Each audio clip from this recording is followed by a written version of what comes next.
is about you. You are the selling point.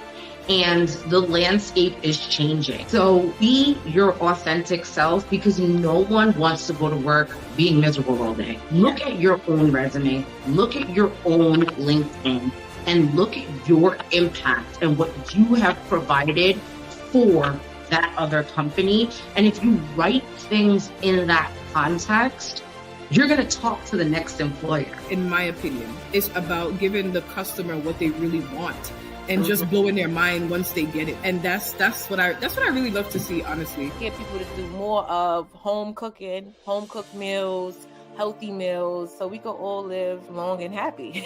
I'm very proud to be a mom, because not for nothing, women are amazing. Oh my God, the sacrifice, and how we make it look so easy. I was just telling Joanne before we got on the call, I said, I had to run from my daughter's school. They had an Easter egg hunt. I said, all right, Mom, I gotta go to work. But, you know, just as moms, we make it happen, you know, supernatural abilities. We are the example for them, you know, and I know that with them being a better version of us. You have to try. You never know how creative you are until you try. Because I didn't think I was creative. I found my creative side during a horrible time in my life.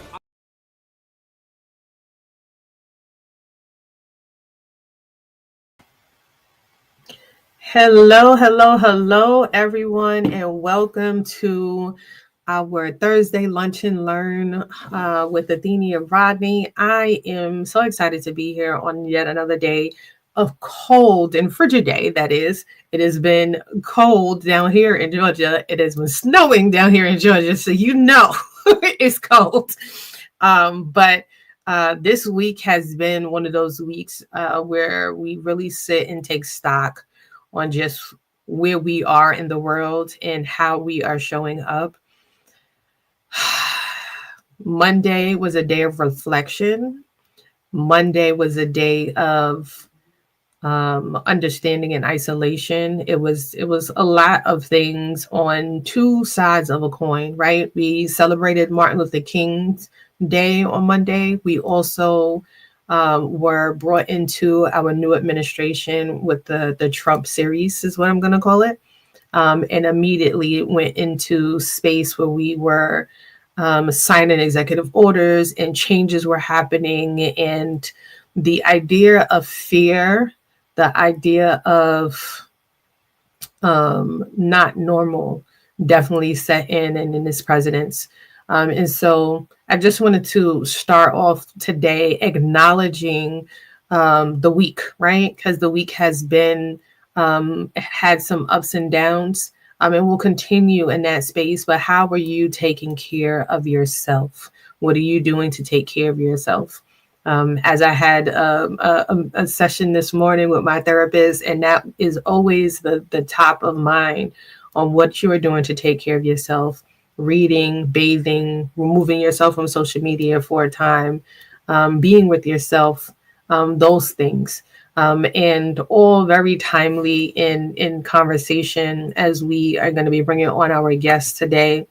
Kelli Cooper, a mother, community activist, community liaison, advocate for women and children, entrepreneurs, and project manager. She embodies a lot of what I just shared and what we experiencing, and being able to and having to maneuver in different spaces. She's originally from Tulsa, Oklahoma. And I visited Tulsa a couple of times. My aunt went to school there, and it is a beautiful landy space full with a lot of weather issues, because I think we had like a storm or something when I was there. It was like a hailstorm. I've never seen hail so big in my life, more than I've seen in Tulsa. Kelli has dedicated her life to uplifting individuals and fostering meaningful change through her professional and community-driven efforts.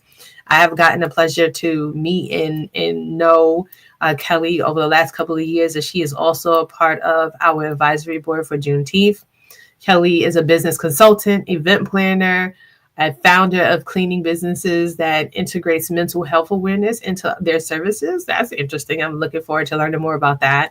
She holds a bachelor's degree in psychology. Me too. Yay, the psychology world. Hey, hey.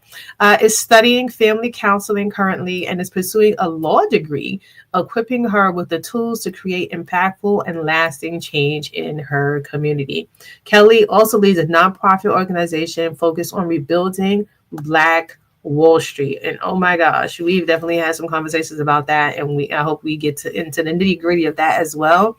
But what that means to us as a community and why that's so important. She has empowers future entrepreneurs. She resides in Bed-Stuy, Brooklyn, my hometown. She enjoys working out.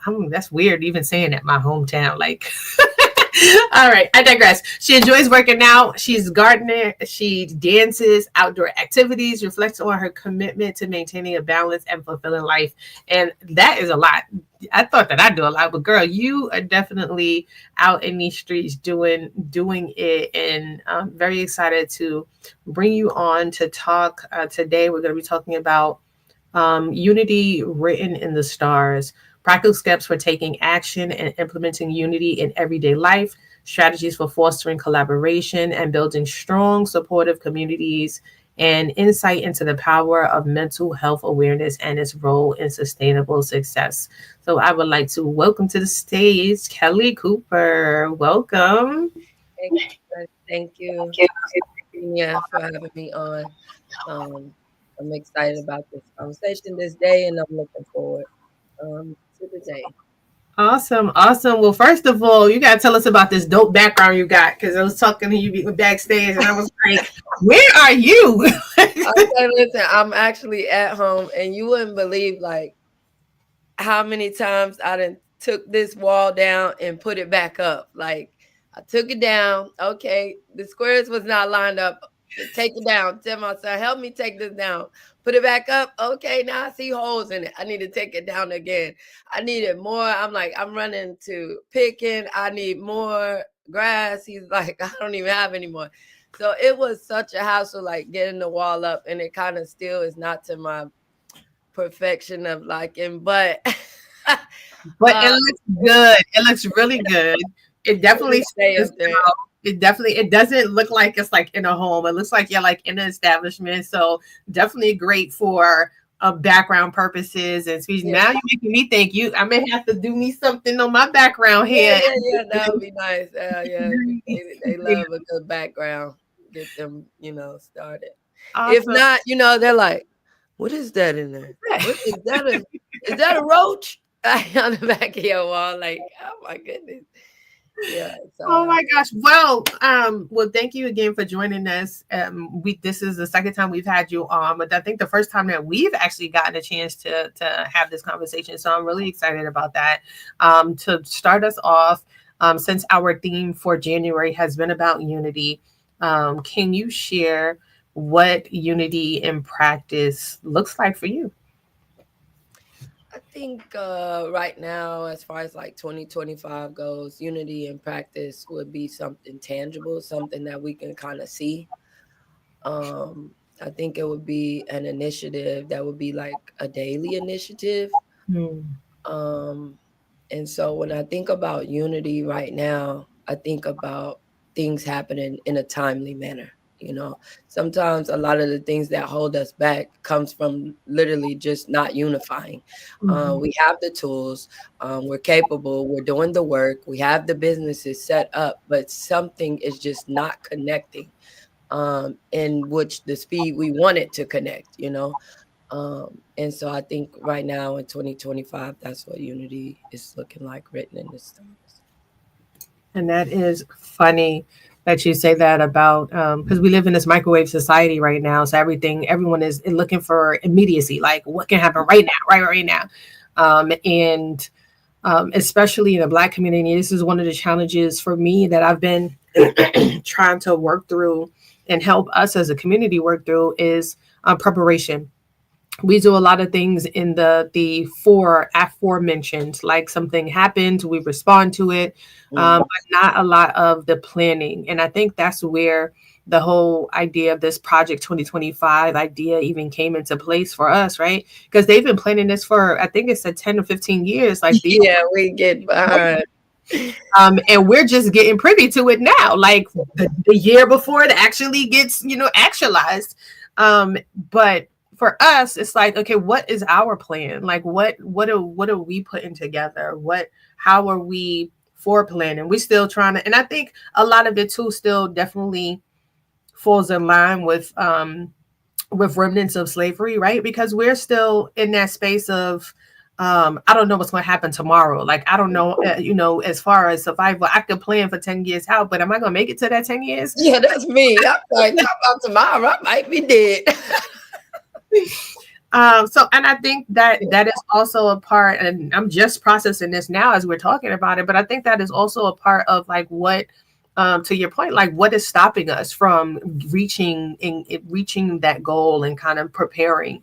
As we just finished having Martin Luther King Day, I was researching. I'm wearing a couple of sessions because I was trying to do everything not to watch the inauguration.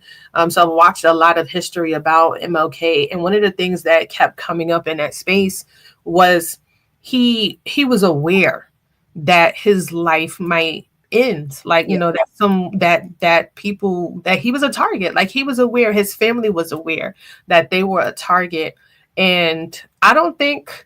And you tell me, are you ready for something like that? Like, are you ready to be like on Front Street and now in the age where technology is advanced, right? So before there was none of this, send a text message, send social media, like, where things are actually happening a lot faster. What's your take on that? Like, are you ready to be a martyr for your community? So funny that you say that, because like when I'm in other conversations in rooms about it, especially just being a community activist, like I said, so sometimes it's really not on me, it's in me, right? And I just feel it. And so I get to that point where, like, it's gonna get to a point of that, right? Because that's the whole contingent that we've always had. And, even when we're thinking about building something, again, back to my nonprofit, such as Black Wall Street, even we build something, we need to sustain something, and then we also need to be able to protect it. Yeah. And so I think having those conversations with the community about what it looks like and how that might go about, standing up, protecting yourself. I think those conversations should be important now as we begin to see how we're going to sustain ourselves economically, how we're going to begin to build wealth now and protect how we're buying homes. And those things need to be protected. Throughout history, you can see, especially around the 1900s, between the 1920s and so forth, they went on like a massacre rampage throughout the United States. Yeah. And so, and most of those towns were taken because they were out of ammo, like they ran out of defense, like everybody wasn't ready. And, sometimes I think those conversations are tough, but we do need to be thinking about how we're going to foster and have those conversations, especially for future generations to come, because we have found that when talking with the older generations, they kind of almost always express their fear of saying, oh, we didn't want to tell you guys this or that. And then now I have found that when we are having these conversations, there's something stemming up inside of me now, as an adult, that I have to learn how to deal with and control on a daily basis as I'm thinking of economically advancing a group of people who have been systematically held behind. Yeah. So talk to us about what the Black Wall Street, your Black Wall Street business is. What exactly is it? So Universal Hands is a nonprofit organization and is focused on revitalizing a Black-owned and operated financial district, or Black Wall Street. I always try to keep in mind that a financial district is a heavily concentrated area, basically, of financial institutions that can sustain our economic growth. Banks, i.e. And so that's what that looks like. And so I believe that in this divine time, if we do this, when we do this, we'll be cultivating and creating a new way of living And that will be inspiring a whirlwind of global change mentally, physically, and spiritually. And we already know that we have the influence, right? I was just looking at a chat GPT conversation. Someone had asked, what if you removed Black people from, social media, and it talked about all the downfall economically about removing and how we lead in influence and how we're the leaders in A lot of things. how would I say this, like originality and flavor, whatever you want, like we are that seasoning on top, whether it be Creole or Lowry's, we are that seasoning that goes on top. And so I think just, that's important as far as moving forward and sustaining our economic growth. So that's what Universal Hands is focused on, rebuilding our financial district. And then thus, using that. Just yesterday we had a meeting and I was like, well, what does the Black experience look like in New York, right? Because I'm from Tulsa, Oklahoma. And so my Black experience is kind of a little different because I was not exposed to the Caribbean or the Dominican, the different seasonings, of the diet. I only knew Lowry's, and that was me. And so I think now definitely as far as like sustaining our economic growth in America, claiming our power here, and then using that as a relationship starter with the diaspora outside of the United States. And so I found conversations coming up, going back and forth and think there's a lot of conversations in the background, that's not involved with unity. Yeah. And I think a lot of that stems from us not really having a economic relationship with each other. Talk more about that. So when we say we don't have an economic relationship with each other, can you share like what that looks like in plain sight? Because when it comes to mind for me, what comes to mind for me when you say that is fear of investing in each other's businesses, fear of listening to a proposal or an idea that a Black person has, for fear that it's just another one of those schemes, so get rich kind of opportunities that's available. And then I'll go into the next part of that, which is like the crypto and where that part plays a part in the Black Wall Street you're looking at creating. And so right now, the commerce relationship, which is what we're lacking right now, would be just an exchange of commerce and resources, right? So economically in America, we don't hold any resources per se. We are the resource though in America. That's the thing. We are the commodity. We are the cream of the crop here in America. And so, I think just creating an understanding between each other of how those two things can be connected will be great to begin to start a relationship where we exchange resources, goods, money. Even with the Black travel thing that we spoke about, just getting more people to travel and move around, and making those connections, and all of that is still stemmed within unity. And I believe that's written in the stars. And so that's why, I always speak on, rebuilding Black Wall Street, using that as economically sustaining ourselves in America, and then also using it to build a commerce relationship with the diaspora outside of America. So then too, because they come too, and build. And some of the conversations I'm like, well, sometimes it don't make sense. Y'all come here. You need to stay over there and build. We need two superpowers. It's not just come over here and build. And so I think there's also a misunderstanding as far as us as Americans go, kind of like what they're coming over here, like, what are you actually, doing? Like, how does that? Because we have like this resilience type of attitude to everything, I feel like. We do. We do. We absolutely do. Even like that, we're like, why are you running? Like, why are you doing so many? Why do you do so many things? And it's like, because I that want to feel needed, that mothering, the nature, the nurture, like all of it. So yeah, we do. We have that resilience for sure. and we looking for others to have that as well in them. And when we don't see it, that can be a problem for us, because we want to, we're constantly beating it to the nail in head, and what we need is unity, right? Because we're not a big population in America. And America only holds 5% of the world's population. And so if we want to, do something as big as we believe, then I believe that, creating a commerce relationship is going to be a vital part of it. Yeah, I agree. So we have Helen that said, we are the human capital around the world. We are very rich and wealthy in every area of our lives. Society sees this. We have to see it in ourselves.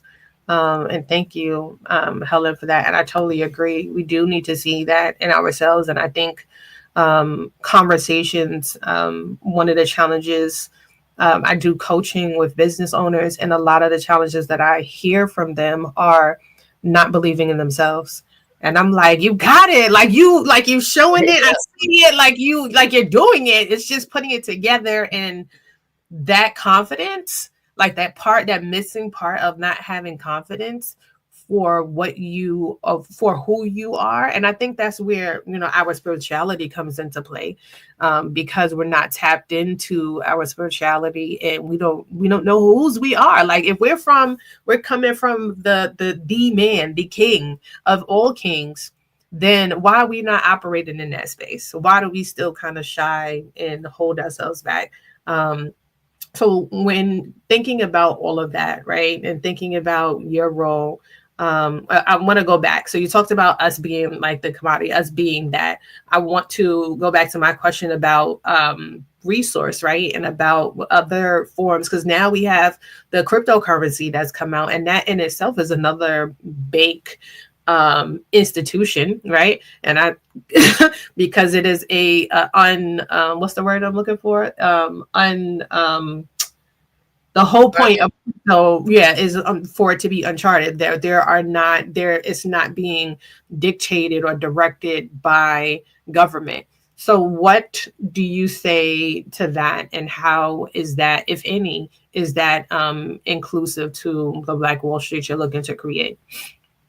I think it is. I always encourage just kind of trying to stay up on the times. Like I know the conspiracy theories and such, but it's like there's a narrow path in staying on track. And so even there's conversation like, oh, Bitcoin won't be this or those things won't be that, but we're kind of already in that digital age. I mean, most people don't even really use cash right now. They use their cards, their credit cards, Mm-hmm. And so I think it's vital and important for us to start considering different avenues of currency and how that might look.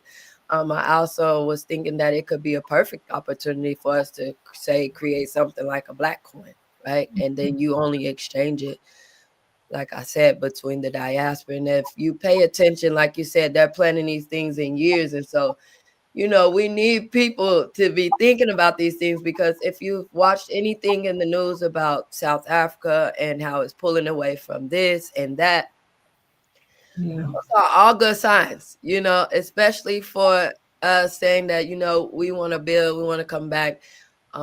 This is how we want to connect as far as the people goes across the, world. And per se, I think that, they're doing a good thing. Like all of this unity is written in the stars. Oh my God, I can't even explain it. If you just felt my heart every time. But it's not a coincidence, right, that they're doing that, right, and how we could use it to our advantage, to economically advance ourselves digitally. Yeah, I love that. Is. I love that, because when you mention the unity in the stars, and I'm just thinking about, a nice clear night, going outside and seeing all of the stars together. And it's like from a distance, they look so far apart. From a distance, they look so close, but up close, they are so far apart, and there are galaxies apart from each other, but we see them as being right next to each other. and they have their own entities, and everything is like essentially a world going on there, right? So if we think about that, and it's like, okay, we can have our own world. And this is actually something that I was talking about with especially with everything that's happening in New York with the congestion pricing and housing cost skyrocketing. And this morning I woke up and one of my friends had started a business where he is purchasing buildings. He's purchasing buildings to do cohabited living. And he has 4 buildings in New York, and he just purchased 3 more in Washington, D.C. And I was like, not for nothing, that is going to be the way to live moving forward. Our counterparts, right? Like the Hispanics, the Mexicans, especially, the Asians, even the Caribbeans, to your point, when they come here, they come in a cluster. They all purchase a house together. They live in that house together with whatever situation that might be. But guess what? They have a house that they are putting money into. They are investing. They are building money for them. And then once that house is pretty much paid up, then they borrow from that house to purchase another house, so that then half of the family gets to move and take on that next, or they purchase a business, or they, and work in that space together. But they come in together. They it's not about, oh, everybody got to have their own room and everybody got to have their own space. It's like we only think about that when it comes to lack. Yeah. But we're not creating that space for ourselves so that we can have it. And I think for us as African Americans, the challenge is we've grown up in lack. So we're like, now we got this opportunity. Oh, and I get the money. I'm like, I need to get a big old house, and I need to have my own room, and I need to have my own space, and I need to have this, and I need to have that. So what do you think about that whole idea of unity in the African American community versus where we see it and how we see it in other communities? I like the compare. Again, like I said, it's written in the stars. Let me read you the verse that I found that says it's Deuteronomy 1:10. And it says, the Lord your God has multiplied you, and behold, you are this day like the stars of heaven in number. And so I always like to think of it like if you know the brain, the neural pathways and the transmitters, right? So they're all connected, and the neurons send the messages throughout the brain, and you learn. So when you say you're thinking about a house that's building a new synapses, so you're in there learning, right? So that's funny because my children, they started STEM business, and it's focused on how families learn and apply knowledge, right? Some of us been in housing together, and it's like, the knowledge was never there, learned or applied, right? The synapses didn't connect, and then the connection wasn't built strong. So the pathway wasn't laid out, and so no one else can travel that pathway because it's not laid out yet. So we're like neurons not sending messages to each other. And that's why I say still written in the stars. But to your point, I think that there's a misunderstanding, between how we see their unity and ours, just because we're always been told like someone is doing something more better than us, or that, it's hard to kind of compare, in their households. But for us, as far as Black Americans go, I just feel like we're at a space where we're initially trying to re-wake up thoughts that we've already had and gone through. A lot of the unity that we lack is because, like you say, we don't know who we are. So initially the encouragement would really come from just going back and figuring out what we've already done. We already had a financial district. We already had hospitals. We had Roseland. We had Seneca Valley. And so just going back and even knowing those things could boost our creativity, light our brains up, as far as like our unity and figuring out who we are, I think that just kind of goes back to, like you say, who we are and the understanding. Something that just came to mind is just again that foresight, right, in building the Black Wall Street. The issue with the past Black Wall Street was protections. Like we thought that we're like, oh, well, this is ours. You're not going to come into our space. We're just doing it. You know, you're not paying attention to us. And then all of a sudden it was like, we got on a map and they paid attention. And it was like, oh no, they can't be trying to, you know, come up on us. Like, let's go tear it down. So what protections are you looking to put in place as a foresight thought to prepare for any of those outside situations that might come in to tear it down once it's built up? I encourage gun safety and gun training for families. I always tell them, you know, if anything, anybody needs to be ready, you know, just to defend what is ours, you know. So gun safety, and, you know, I like to encourage, and what we were building on and talking about in another space that I was on, is basically using our money to buy Army bases, to buy, you know, things that can protect us in a sense, you know. And I believe that, how can I say this? I have to be sensitive, right? But not too sensitive, right? Because that's what's really held us back. But taking up arms and protecting ourselves for our children and showing them how to protect themselves, right? These things are important. We're not saying we're looking for an issue. We're just saying that for 400 years plus, we know the issue. That's all we're saying. We're not saying we want a problem. We're saying we want to defend and arm ourselves because we have the right to. But we're also taking a look back and saying every time we became resilient, we've built, we pulled back. This is what has happened. And so taking defense into consideration would only be optimal. Yeah. Considering the history. Yeah. No, that definitely makes sense. And I like, there was one of our former board members, she used to take females up to the gun range upstate New York and teach them how to do guns. And now that I live here in Georgia, that's something that my husband and I have both considered, going to get trained and get licensed to have a weapon. And I mean, it's funny because when we were considering moving down here, there was a video that was circulating that, you know, when you start researching about something, other things starts to come up. But there was a video circulating that there was a camp for kids starting at 7 years of age and teaching them how to shoot guns. And I was, you know, I was in a circle. I think I was in a meeting and I was asking people, other African Americans and other Black people, like, what do you think about this? I was like, oh my gosh, this is ridiculous. Why would I want to have my kids, blah, blah, blah. And then I said, so, but what about our counterparts, right? Our European counterparts, they're teaching their kids how to hold their gun as soon as they're able to walk. Yeah.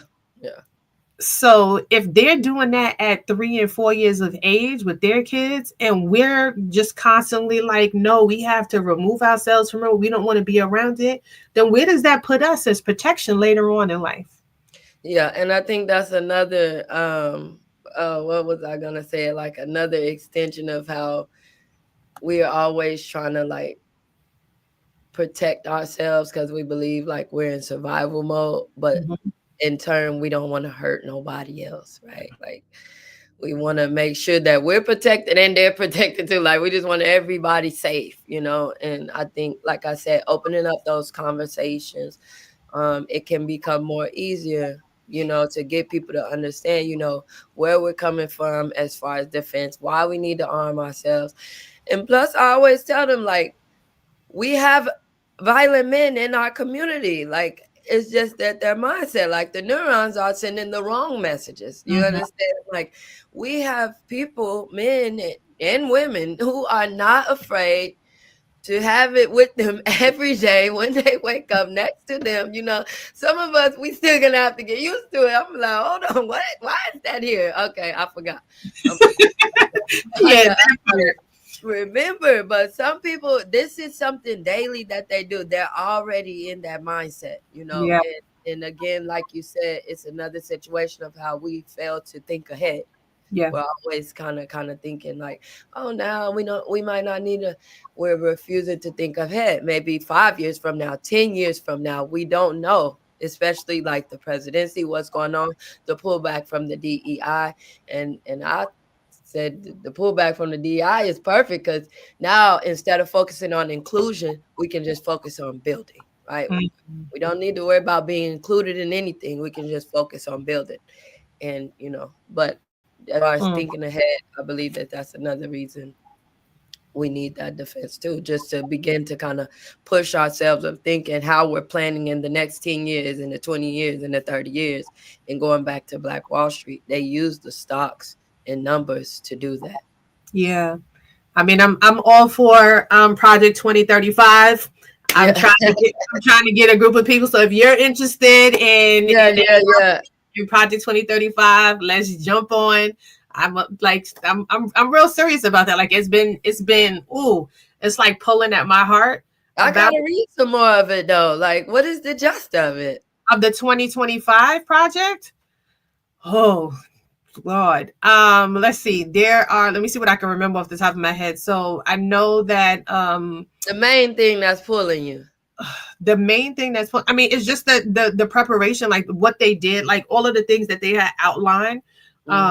Was like, it was preparation, like they were preparing for it. So like for us to even get to the point where it's okay for us to pull DEI out of the businesses, out of the schools, right? You had to have put people in place. So you had to have groomed lawyers, judges to go into positions so that when that bill came across, that it was able to be approved.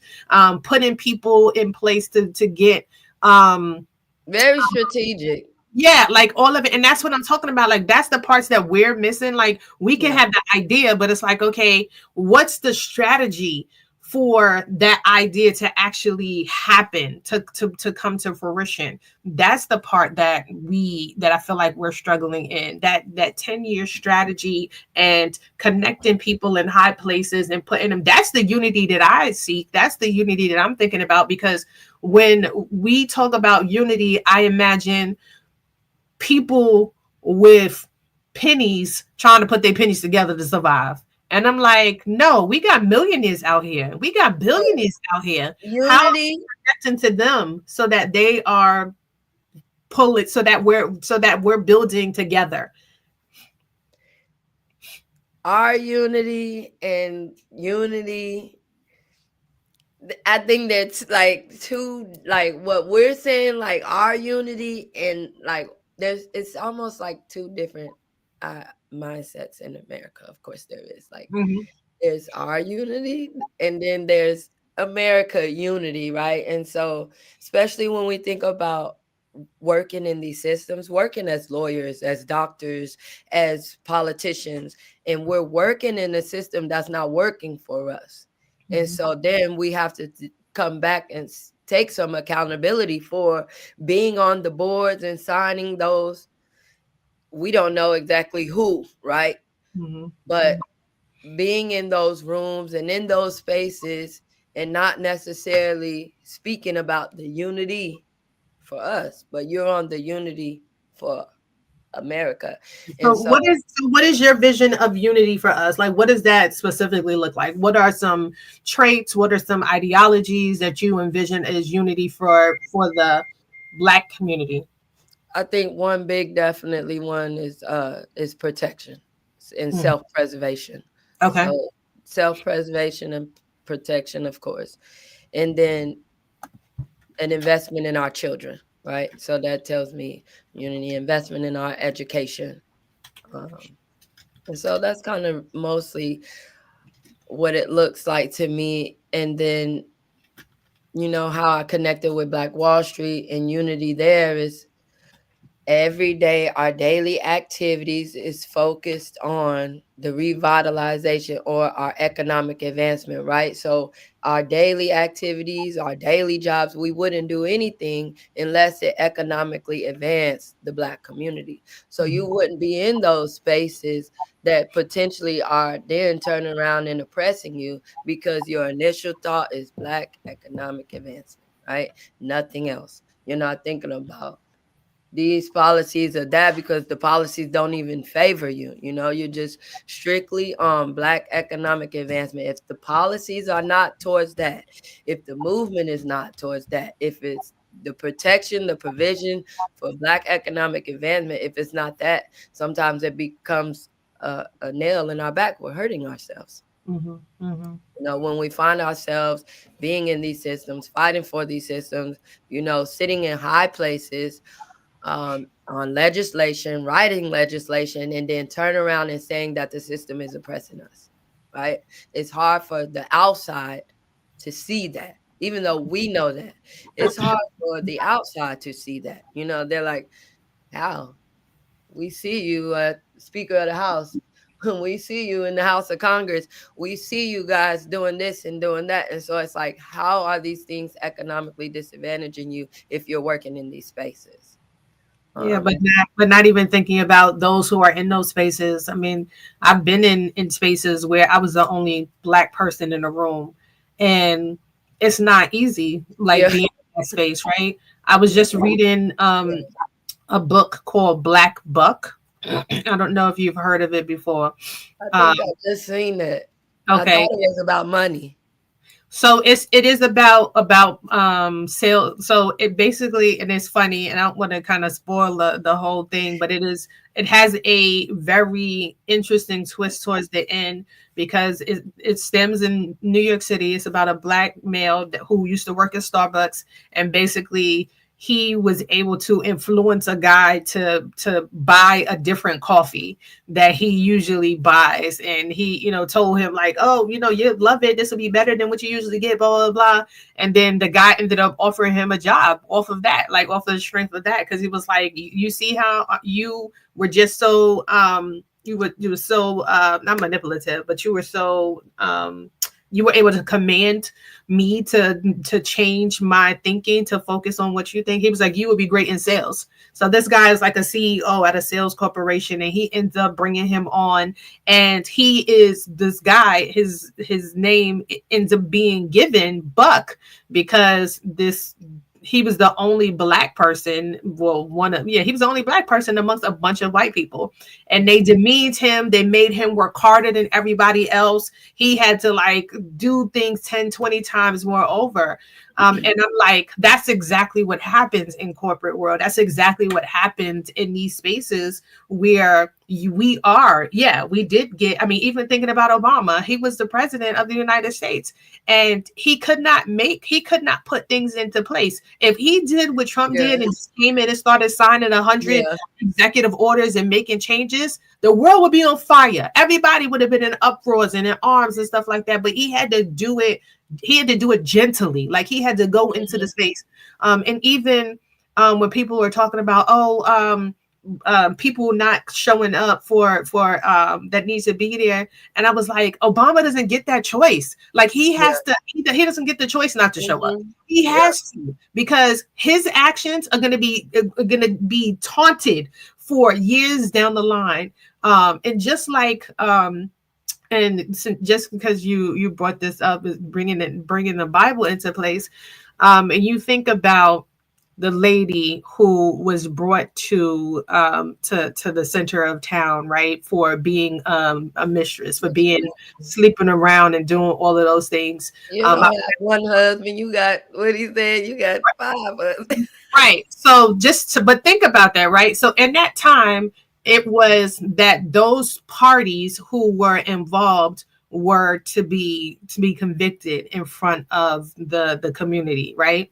Mm-hmm. So my pastor talked about this on Sunday. He was like, so if the parties, like it takes 2, right? It takes 2 for her to have been convicted of what was going on. And then he was like, so a prostitute, so how did she get found out? So like, the people who found her out, what were you doing there? Like, what was your point in this? So I was like, that's a good question. And then the other part too was, why was she the only one on the chopping block?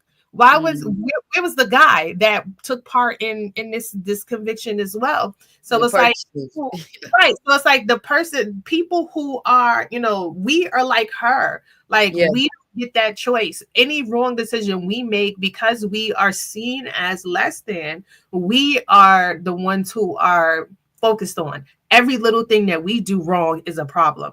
But them over there, I mean, shoot, our president is a rapist. Our president is a bigot. Our president is like, I mean, he's been convicted of all of these things, bankruptcy multiple times. Like, you think that we could have been in that space? You think we could have showed up like that and been like, oh, I want you to name me your president? Never. Never.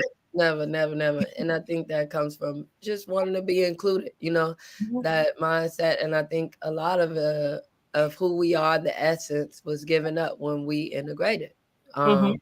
Because now it's like we want to be like them, we look up to them type thing, or like the wealth and how they build their wealth. We want to do it that way, as if God called us to build our wealth that way.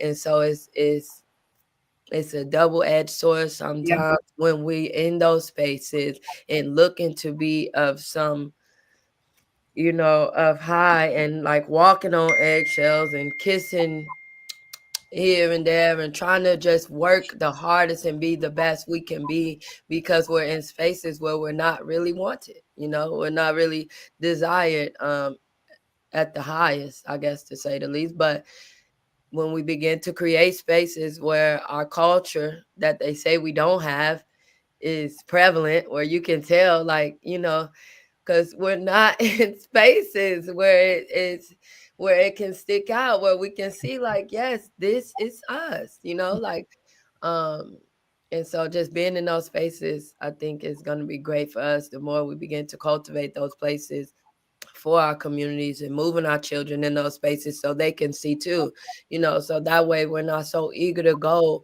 to the PWI, but the HBCU gets you excited, just because of the history, and the resilience that's built behind what we've been constantly fighting and building in this country, So let's switch gears a little bit. Since you talked about living unity in our daily lives, what are three ways that people can live unity or bring unity into their daily living or their daily life? I think, how can I think about this? I think concern for one another is one way you can look at it. Just having natural concern for one another. Even as we're building, a lot of people go and consume their own wealth, and they're like, well, you just need to pull yourself up by the bootstraps. I did it. So just being concerned for one another. And then also, I like when people have concern, but it's tangible concern. So just having something to offer to that concern, and not just a pat on the back. Being resourceful is another thing, right? So what can I offer to my community? Not just what I'm going to take from my community and how my community can help me and help me build me up, make me a superstar. And then I come back and tell you, I don't need you for nothing. I know you don't. You took all my money now. I know you don't. So you just having a natural concern, for each other. That in turn will show unity, and a tangible concern, right? So even if you are concerned about me, how can that help? And then being a resourceful person, for the community, not just looking to say what you can get from your community, but also what you can bring to the table, because we all have to eat. And when it's time to eat, bring all your tithes and to the storehouse so that there may be meat, right? So that's so that everybody can eat. That's so nobody is hoarding nothing anywhere, so that we all can be fruitful, that we all can come together, learn, grow, fellowship, and eat together, because something special happens when you're eating together. I don't know what that food, but when we get to cookouts and things and we get to spark certain conversations, that's where the change take place. And so just those things, those three things, I believe, is very important as we look to the future as far as how we're going to build unity in our community. I love that. Thank you for sharing that. And I'm sharing that the summary. The last one is bring all your tithes and is bringing your tithes. That was the Bible verse. I'm always I know, but what do you want the last one to be? So collaborating financial funds into one space. Yeah. And I love the way you just put that, because I never thought about it that way. And I was like, oh, like that is, I mean, I give my tithes and my offerings in my church, but when you just said that just now, like it hit differently.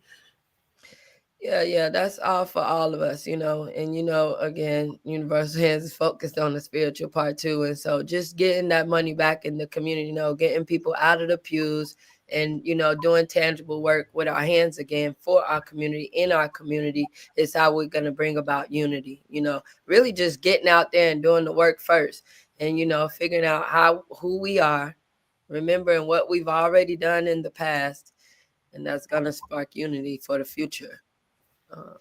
So I'm excited. I definitely love that. Well, we're coming up on that hour. Are there any messages or anything that we did not get to touch on or talk about that you would like to share to the audience? Yeah, so Universal Hands is my nonprofit organization, but now I'm looking to launch an investment firm. And so the investment firm will basically be Black Wall Street and putting that on the block. And so it'll have private investors and public investors. And of course, the private investors is only Black owned and operated. Nobody else will be able to own a piece of that if you're not Black. Any of it, for that matter. But so that's the next thing I'm looking to do. And unity written in the stars is where that kind of ties into basically that we are a constellation here that was divinely sent here to bring about light. So that's what that is. That's the only thing really that I'm excited about, kind of venturing into the marketing realm. Like you said, something about Bitcoin. So I'm excited to just be having more conversations centered around like financial and growth, big words like different money, EFTs, and all of this stuff that has things to do with finances, crowdfunding and stocks and all of that, IPOs, IOPs, and things of that nature. I'm excited to get into that part of it. So we have somebody asking, where can I find you? My name is Kate Jackson. So you have someone who is interested in participating or supporting you. Oh, okay, that would be great. Kate, you want to find me on Instagram at Community Restoration. You can also find me at universalhands501c@gmail.com. I'm also Kelli at JuneteenthNY.com. Universal Hands on Facebook, you can find me. So that's about it. And I'm looking forward to getting back on my podcast. I had some terrible like malfunctions electrically with it, and it could become expensive, man. But I finally sent it in and got it, through. So I'm excited about that as well. So I can have more conversations centered around Black economic advancement and growth and what that looks like and how we can really just quantum leap this year into 2025. Got it. I love that. And as always, our last question is about, I feel like Juneteenth, as you are, just like the Bible, depending on the time in which you engage with it, it's going to hit differently for you, right? So I would like to ask you, what does Juneteenth mean to you? Juneteenth to me means, what can I say?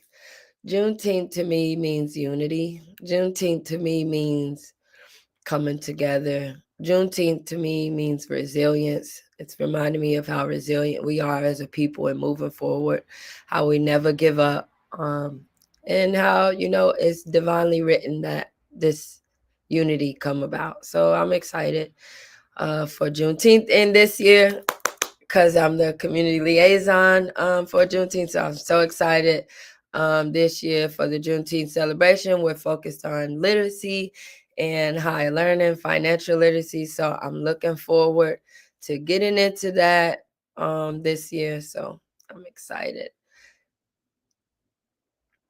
Awesome. Well, we're excited about all of the new things that you are doing as well, and bringing into the space and bringing in the community partners and giving them a voice at our event. And thank you, Stacey. She also said, sorry, I said Stacey. Kate, Yeah, yeah. I just signed up with Juneteenth NYC, live in Brooklyn, New York. So awesome. I hope you signed up to be a volunteer as well. We are always looking for volunteers for our committees for Juneteenth. So thank you for that.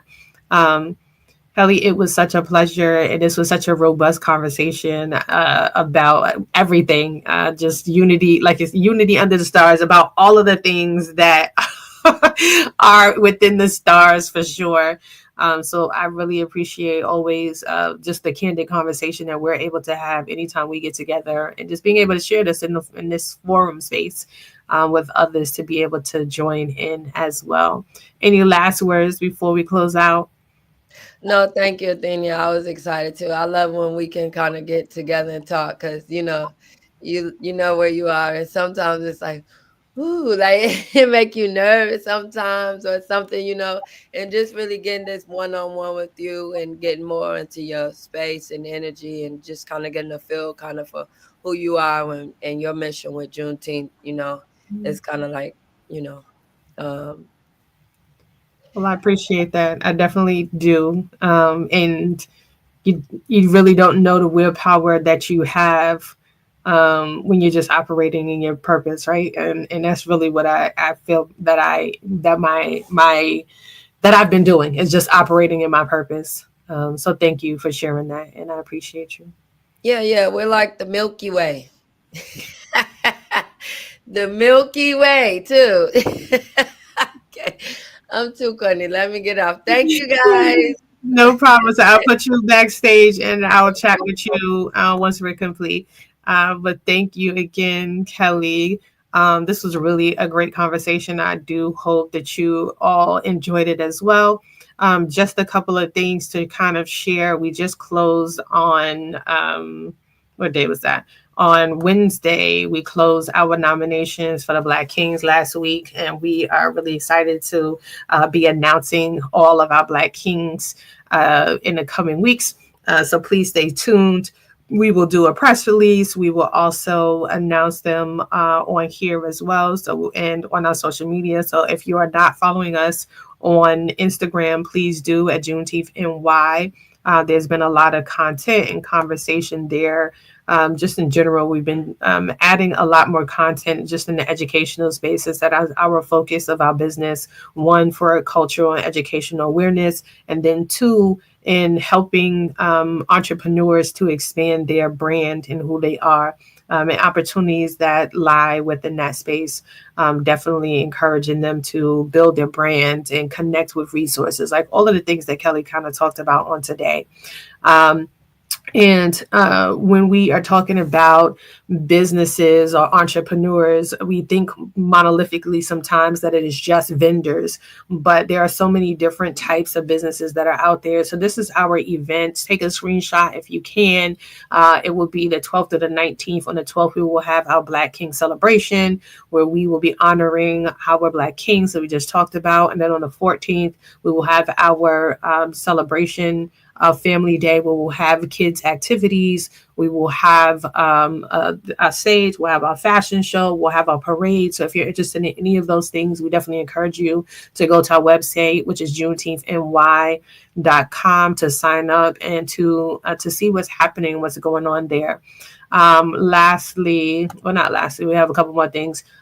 This Saturday is our last day for designers. So if you are a designer and you have clothes that resembles Black Panther, anything in the space of red, white, and blue, anything having to do with Pan-Africanism, we are looking for you. That is something that we are different designers that we're looking to connect with for this year's theme, where we are talking about the differences between our flags, because we do have flags that represent us, and they're not being used properly, right? So we have our American flag, which is red, white, and blue. We have the Juneteenth flag, which is also red, white, and blue. As you can see, that's the one that's right on the top. And then we have our Pan-African flag, which is the red, black, and green. And so a lot of people associate the Pan-African flag with the Juneteenth flag, and we just want to make sure that people are aware that they are different. So we will be talking a lot about that throughout the year as we move forward. Please continue to follow us on social media. These are all our social media handles. On Facebook, we are on Instagram. And if you are a business and an entrepreneur, we do have a Facebook group that we would like to invite you to join us and to be a part of. And then lastly, I just want to share a little bit about my own business, which is AR Business Expansion.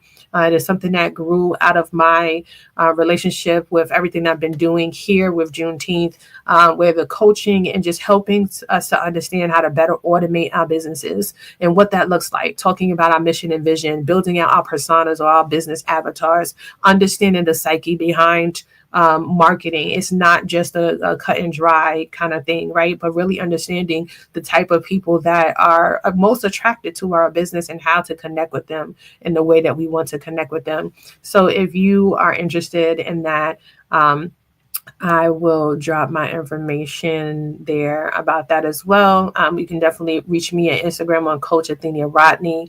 And then lastly, our membership. If you are a speaker, we have plenty of opportunities for speakers to join us, whether it be for our lunch and learns. We also have our virtual summit that is happening on June 19th. And we're also looking for performers for that. So if you are in that space and interested, that is definitely something for you to join us with. All right, everyone. I think that's all. I think I said a lot. It was definitely a pleasure being with you on today. Follow us again on our social media. Let's celebrate unity, resilience, and progress together as we honor Juneteenth in the heart of New York City, everyone. Have a great one, and I look forward to seeing you all with us on next week.